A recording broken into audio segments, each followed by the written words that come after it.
নমস্কার বন্ধুরা, তনবিনা রান্নাঘরে আপনাদের সবাইকে স্বাগত। আজ শেয়ার করব মহাষষ্ঠী বা অষ্টমীর দুপুরে খাওয়ার জন্য দই পুরি বা দই লুচি আর তার সঙ্গে আলুর একটা সবজি। তাহলে আসুন ভিডিওটি দেখে নেওয়া যাক। দই পুরিটা বানানোর জন্য প্রথমে আমি এখানে 4 চামচের মতো দই নিয়েছি। এবার এর মধ্যে দিয়ে দিচ্ছি 4 ভাগের 1 ভাগ বেকিং পাউডার আর দিয়ে দিচ্ছি 4 ভাগের 1 ভাগ বেকিং সোডা, দিয়ে দিচ্ছি 1 চামচ চিনি। এবার এখানে দিয়ে দিচ্ছি স্বাদ অনুযায়ী নুন। এবার সবগুলি দইয়ের সঙ্গে ভালোভাবে দইটাকে ফেটিয়ে নিচ্ছি। ফেটিয়ে নেওয়া হয়ে গিয়েছে।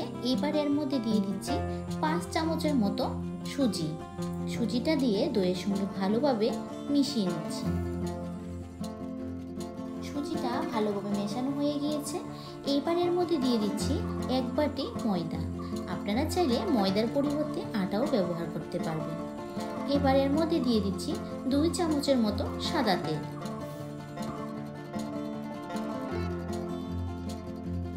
এবার সবগুলি একসঙ্গে ভালোভাবে মেখে নেব। মাখার সময় এক্সট্রা কোনো জল ব্যবহার করতে লাগে না। টক দইয়ের মধ্যে যে জলটা থাকে ওই জলটা দিয়ে কিন্তু ময়দাটা ভালোভাবে মাখা হয়ে যায়। আমার এখানে সুজি ময়দাটা ভালোভাবে মাখা হয়ে গিয়েছে।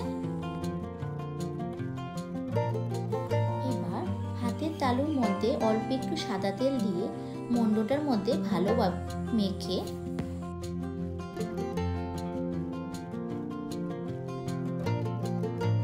এবার ঢাকা দিয়ে 1 ঘন্টা আমি এটাকে রেখে দেব। এবার যে আলু সবজিটা বানাবো ওই সবজিটা বানানোর জন্য একটা মশলা তৈরি করে নিতে হবে। তার জন্য দিয়েছি এখানে 1 চামচ ধনে, 1 চামচ গোটা জিরে আর দিয়ে দিচ্ছি 3টে শুকনো লঙ্কা। এবার ভালোভাবে এগুলিকে একটু ড্রাই রোস্ট করে নেব। রোস্ট করা হয়ে গিয়েছে। এবার মশলাটাকে মিক্সিং জারের মধ্যে নিয়ে ভালোভাবে গুঁড়ো করে নেব। মশলাটা ভালোভাবে গুঁড়ো করা হয়ে গিয়েছে। এবার মিক্সিং জারের মধ্যে দিয়েছি 3টি কাঁচা লঙ্কা আর 2 টুকরো আদাকে 4 ভাগ করে নিয়ে অল্প একটু জল দিয়ে ভালো করে পেস্ট করে নেব। অন্যদিকে একটা কড়াই বসিয়ে নিয়েছি। এর মধ্যে দিয়েছি আমি 3 চামচের মতো সাদা তেল। তেলটা গরম হয়ে গিয়েছে। এবার ফোড়নের জন্য তেলের মধ্যে দিয়েছি 1টি এলাচ আর 2 টুকরো দারচিনি। এবার কয়েক সেকেন্ড ফোড়নটাকে একটু ভেজে নেব। ফোড়নটা ভাজা হয়ে গিয়েছে। এবার এর মধ্যে দিয়েছি আদা আর কাঁচা লঙ্কার পেস্ট। এবার এখানে দিয়ে দিচ্ছি 1/2 চামচ হলুদ গুঁড়ো। আপনারা যদি চান যে সবজিটা সাদা করবেন তাহলে হলুদটাকে এখানে স্কিপ করতে পারেন। এবার দিয়ে দিচ্ছি 1/2 চামচ নুন। এবার ভালোভাবে মিশিয়ে মশলাটাকে একটু ভেজে নেব।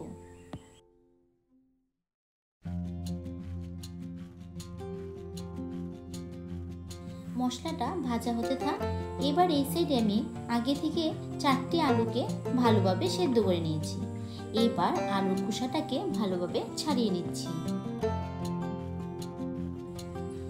আলুগুলো 2 টুকরো করে কেটে নিয়েছি আর এখানে 1টি গাজরকে টুকরো টুকরো করে কেটে ভালোভাবে সেদ্ধ করে নিয়েছি। এবার একটা মিক্সিং জারের মধ্যে দিয়ে দিয়েছি কয়েকটু কাজু বাদাম আর দিয়ে দেবো এখানে 2 চামচ টক দই। সামান্য পরিমাণে একটু জল দিয়ে ভালোভাবে এটাকে পেস্ট করে নেব। দেখুন মশলাটাও এই সাইডে ভাজা ভাজা হয়ে গিয়েছে। এই মশলার মধ্যে দিয়ে দিচ্ছি এখানে কাজু বাদাম আর টক দইয়ের পেস্টটা। টক দই আর কাজু বাদামের পেস্টটা ভালোভাবে মিশিয়ে নেওয়ার পর এবার এর মধ্যে দিয়ে দিচ্ছি আগে থেকে ড্রাই রোস্ট করা মশলার গুঁড়োটা। এবার ভালোভাবে মিশিয়ে নিচ্ছি। এই সময় গ্যাসের ফ্লেমটাকে মিডিয়ামে রেখে 10 মিনিট ভালোভাবে মশলাটাকে কষিয়ে নেব।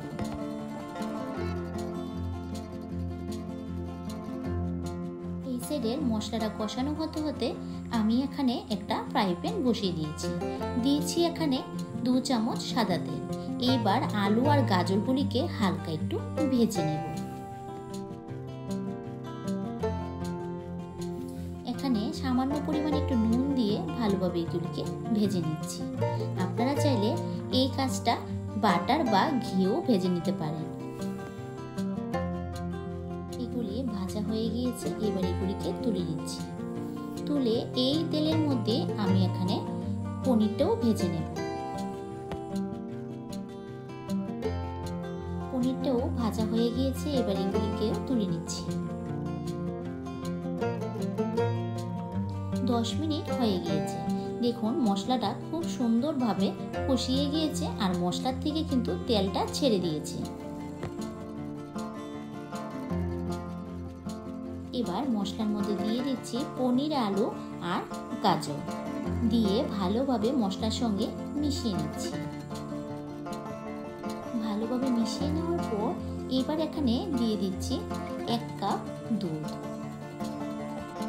যে কাপের 1 কাপ দুধ দিয়েছি ওই কাপেরই 1 কাপ আমি এখানে জল দিয়েছি।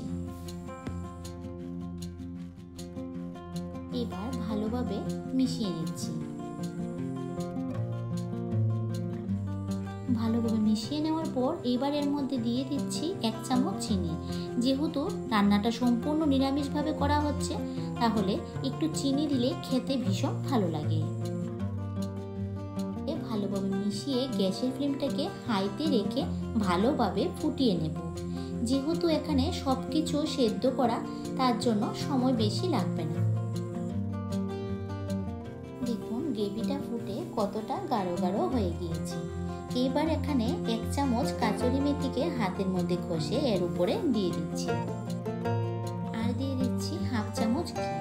ঘিটা দিয়ে গ্যাসের ফ্লেমটাকে অফ করে 5 মিনিট এটাকে ঢাকা দিয়ে স্ট্যান্ডিং টাইমে রেখে দেব। 1 ঘন্টা পরে আমি ঢাকনাটা খুলে নিয়েছি। দেখুন ডোটা কতটা ফুলে গিয়েছে। এবার ডোটাকে আমি আরও একবার হাত দিয়ে একটু মেখে নিচ্ছি। ডোটা থেকে ছোট ছোট করে লিচি কেটে নিচ্ছি। এবার একটা লিচি নিয়ে বাকি লিচিগুলি ঢাকা দিয়ে রেখে দেব। এবার একটা লিচিকে ভালোভাবে লুচি শেপে বেলে নেব। এটা বেলার সময় কোনো এক্সট্রা গুঁড়ো ময়দা বা তেল লাগে না। ময়াম দেওয়ার সময় যে তেলটা ব্যবহার করেন ওইটাই যথেষ্ট। এবার আলতো হাতে এটাকে বেলে নেব। লুচিটা বেলা হয়ে গিয়েছে। আর এই লুচিটা কিন্তু আমরা নর্মাল যে আটা ময়দার লুচি করি ওটা থেকে একটু হালকা মোটা করে বেলতে হয়।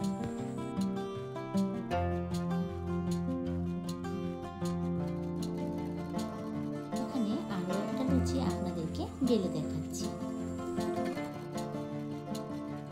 সবগুলি লুচি বেলা হয়ে গিয়েছে। এবার এগুলিকে ভেজে নেব।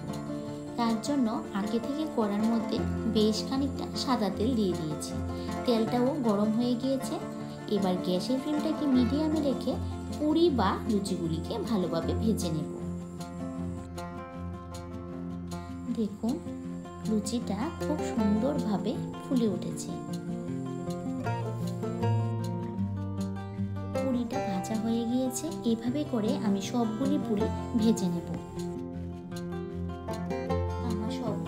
দই পুরি বা দই লুচি যে যেটাই বলেন তৈরি করা হয়ে গিয়েছে। এবার আলু পনিরের সবজির সঙ্গে আমি এগুলিকে সার্ভ করছি। আমার আজকের রেসিপি আপনাদের কেমন লেগেছে কমেন্ট করে অবশ্যই জানাবেন। আর আমার চ্যানেলে নতুন বন্ধু হয়ে থাকলে প্লিজ চ্যানেলটিকে লাইক, শেয়ার, সাবস্ক্রাইব করে ভিডিওটি সম্পূর্ণ দেখার জন্য অনুরোধ রইল।